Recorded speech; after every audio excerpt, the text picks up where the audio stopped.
ఈ స్టార్టప్లు అనుకోండి లేదా ఎంఎస్ఎంఈ. అంతెందుకు ఒకప్పుడు చీపురు పుల్ల కూడా నిజంగా చైనా నుంచి మనం దిగుమతి చేసుకునే పరిస్థితిలో ఉన్నామని మనందరికీ తెలిసిందే.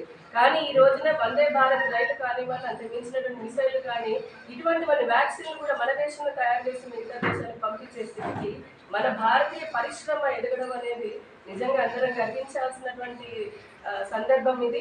ఎంఎస్ఎంఈలకు కానివ్వండి, ఇటు స్టార్టప్లకు కానీ, అటు వీధి వ్యాపారస్తులకి కానీ ప్రతి ఒక్కరికి కూడా అన్ని రకాలుగా పథకాల ద్వారా వారికి ఆర్థిక చేయూతనివ్వడమే కాకుండా రైతుల సంక్షేమం, యువత సంక్షేమం, మహిళా సంక్షేమం, ఈ విధంగా అందరికీ అభివృద్ధిని అందజేస్తూ సంక్షేమానికి సంబంధించి మరుగుదొడ్లు ఒకప్పుడు ఇప్పటికీ కూడా కొంత ఉన్నాయేమో తెలియదు కానీ స్త్రీ బయటికి వెళ్ళాలి అని అంటే బాత్రూంలో లేనటువంటి పరిస్థితి, అంటే స్త్రీకి ఆత్మాభిమానం కూడా కొరవడినటువంటి పరిస్థితులు దేశంలో ఉండేవి.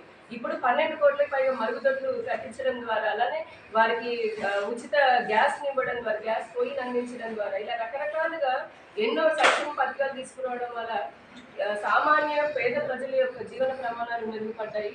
ఇలా మనం చెప్పుకుంటే ప్రతి ఒక్క రంగం మొన్న చూసాం మనం, మధ్యతరగతి సంబంధించి 12 లక్షల వరకు కూడా ఆదాయ పన్ను సున్నా చేశారు. అలానే ఇప్పుడు వ్యాపారస్తులకు సంబంధించిన చెప్పినట్టుగా జిఎస్టీని తీసుకొచ్చారు.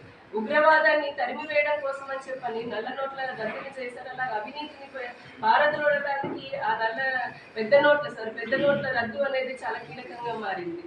మరి దేశంలో జరుగుతున్నటువంటి అంతర్గతంగా ఉన్నటువంటి ఉగ్రవాదం కానీ, తీవ్రవాదం కానీ కూకటి వేళ్లతోటి పైకిలించి పారేశారు. అలాగే బయట దేశాల నుంచి వచ్చేటటువంటి దాడిని సమర్థవంతంగా ఎదుర్కొన్నటువంటి రక్షణ వ్యవస్థని భారతదేశం నేడు సొంతం చేసుకుంది.